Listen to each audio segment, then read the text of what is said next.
ہم جب بھی کوئی چیز آسمان کی طرف اچھالتے ہیں تو وہ واپس زمین پر آ گرتی ہے. یہ کشش ثقل ہے جس کی دریافت کا سہرا نیوٹن کے سر باندھا جاتا ہے.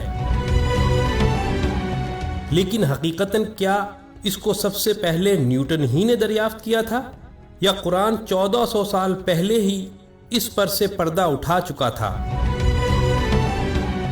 اور یہ گریوٹی ہے کیا؟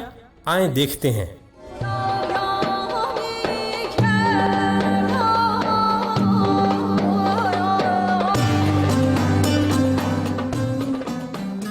سائنسی تحقیقات کے مطابق کشش ثقل کی پیدائش اس وقت ہوئی جب کائنات صرف ایٹمی ذرات کا دھواں تھی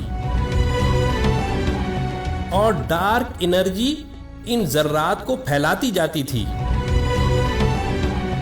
تب گریوٹی نے اس کے برخلاف ذرات کو ملا کر سیارے، ستارے اور کہکشاؤں کو بنانے کا آغاز کیا. قرآن اس تاریخی حقیقت کو سورہ حامیم سجدہ میں یوں بیان کرتا ہے کہ پھر وہ آسمان کی طرف متوجہ ہوا تو اس وقت وہ صرف دھواں تھا.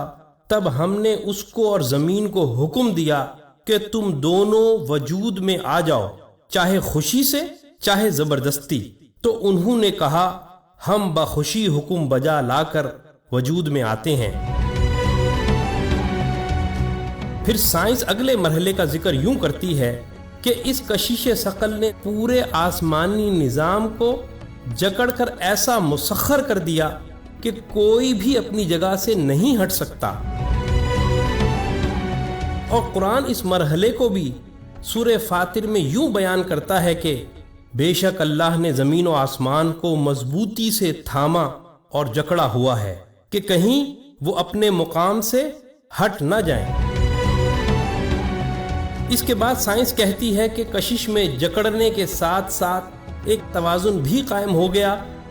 اسی توازن کے حوالے سے قرآن سورہ رحمان میں یوں کہتا ہے کہ اور اس نے آسمان کو بلند کیا اور میزان قائم کر دی، تو اس کا تقاضا یہ ہے کہ تم اس میزان میں خلل نہ ڈالو.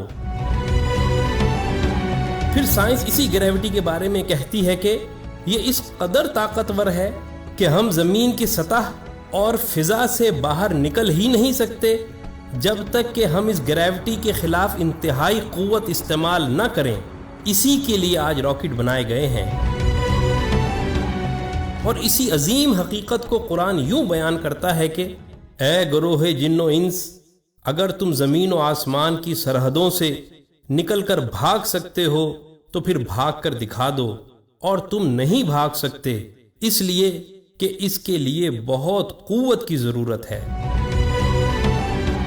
آگے چل کر سائنس کہتی ہے کہ کائنات کی تباہی بھی اسی گریوٹی کے ختم یا کم ہونے کی وجہ سے ہوگی.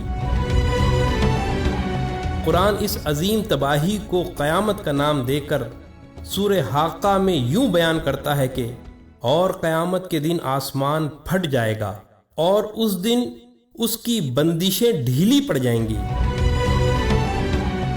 اور پھر کشش ثقل کی کمی کی وجہ سے بنیادی ایٹم تک بکھر جائیں گے، جیسے پانی. ہائیڈروجن جلتی ہے اور آکسیجن جلنے میں مدد دیتی ہے، لیکن اگر سمندر میں موجود پانی کے یہ ایٹم ٹوٹ کر الگ ہو جائیں اور پھر ان میں آگ بھی لگ جائے تو اس بھڑکنے والی آگ کا کوئی تصور بھی نہیں کر سکتا. لیکن قرآن سورہ تکویر میں اس کی بھی پیشن گوئی کرتا ہے کہ اور جب قیامت کے دن سمندر آگ سے بھڑک اٹھیں گے. مگر دکھ کی بات یہ ہے کہ مسلمانوں سمیت سب لوگ کشش ثقل کی دریافت کا سہرا نیوٹن کے سر باندھتے ہیں، اور دوسروں کو تو چھوڑیں، خود مسلمانوں تک کو یہ پتہ نہیں کہ کشش ثقل کی تمام تر ضروری تفصیلات قرآن نے آج سے 1400 سال قبل ہی دنیا کو بتا دی تھی.